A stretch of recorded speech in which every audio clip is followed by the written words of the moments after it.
The political winds inside the Jacob Zuma-led MK Party are growing more turbulent by the day. A new chapter seems to be unfolding, filled with power struggles, internal rifts, and strategic realignments that may reshape the party's future. At the center of this brewing storm stands Floyd Shivambu, the party's Secretary-General, who now finds himself under immense scrutiny and pressure. The recent removal of Mzwanele Manyi, another high-profile figure close to Zuma, has triggered a wave of speculation and anxiety within the MKP.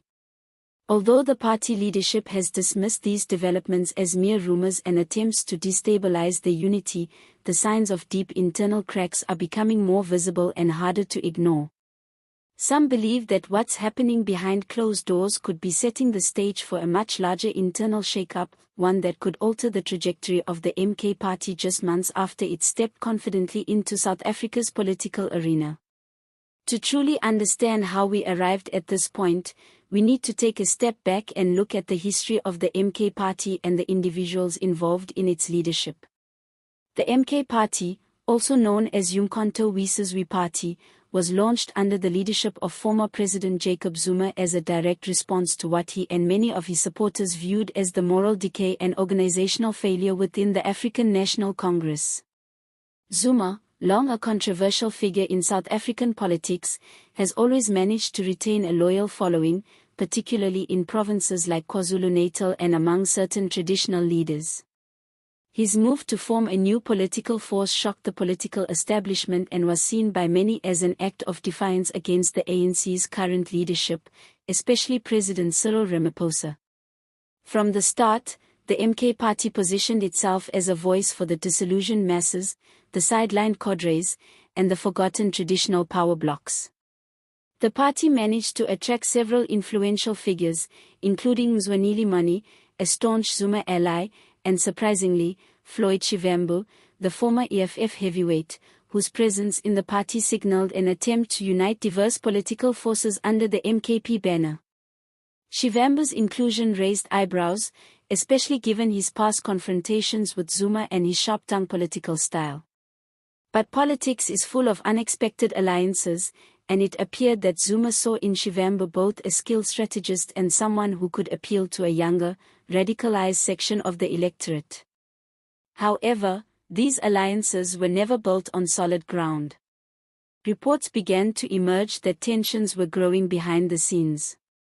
The first major public indication of this came with the removal of Mzwanele Manyi as the party's parliamentary chief whip. According to several insiders, this decision was not just about parliamentary discipline but reflected a deeper power struggle involving Zuma's deputy, John Hlofi.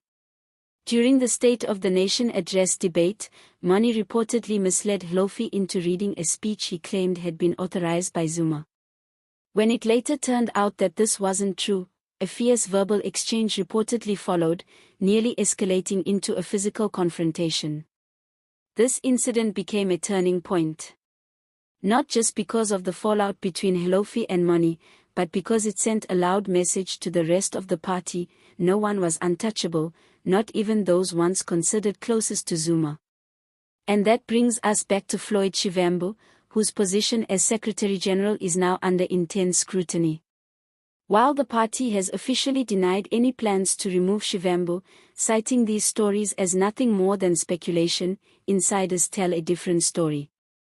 The fact that Shivambu had a very public falling out with Zuma's daughter, Duduzile Zuma-Sambudla, seems to have weakened his standing significantly. Duduzile, known for her aggressive presence on social media, used the platform X to hurl insults at Shivambu earlier this year. Though she later apologized, the lack of disciplinary action taken against her sparked questions about her influence and whether her proximity to her father gave her political protection. For many, it seemed clear that Zuma was unwilling to sacrifice his daughter for the sake of party unity, even if that meant creating discontent within the leadership ranks. Several party members, particularly those from Gauteng and KwaZulu-Natal, have reportedly expressed discomfort with Shivambu's leadership style, describing it as top-down and dismissive of grassroots voices. The resignation of Phumlani Mfika, a former member of the KwaZulu-Natal legislature, only added fuel to the fire. Mfika, who leads the socio-economic advocacy group in Jej and has strong backing from traditional leaders, explicitly cited Shivambu's behavior as one of the reasons for his departure. His exit was not taken lightly within the MK Party, given his sway among traditional leaders, a constituency that Jacob Zuma deeply values. This development was seen by some as another sign that Shivambu's political base inside the party was eroding, making him increasingly vulnerable to internal attacks. Further complicating matters is the growing discontent over what some are calling the parachuting of new members into top positions within the MKP. Many founding members believe that they are being sidelined while newcomers, many with no history in the struggle or grassroots work, are being given powerful roles. This resentment is creating even more divisions and fueling the belief that a major restructuring is looming. Shivambu, however, has publicly brushed aside all these concerns. Speaking at a recent gathering in Durban, he dismissed the narrative that there are serious grievances against him within the party. He insisted that no formal complaints had been raised in any official party structures and that he would not respond to what he described as faceless criticisms on social media. While that may be true on paper, the reality on the ground seems more complex. The fact that several key insiders are leaking information and voicing their dissatisfaction off the record suggests that not everyone is buying Shivambu's reassurances.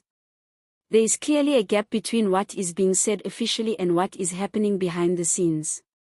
For Jacob Zuma, the stakes are extremely high. His credibility as a leader who can unite various political forces under the MKP banner depends on his ability to manage these internal conflicts effectively. If Shivambu is removed or pushed out, it could signal to the public that the party is unstable and prone to infighting. On the other hand, keeping him could deepen internal resistance and drive more members to resign, especially those who already feel marginalized.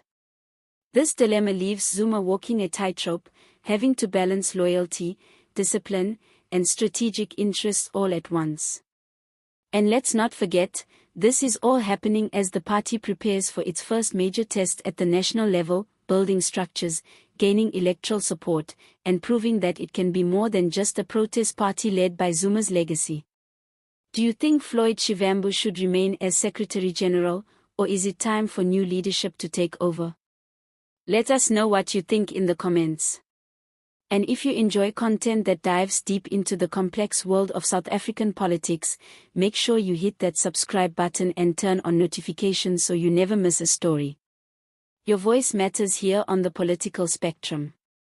Keep the conversation going, and we'll see you in the next video.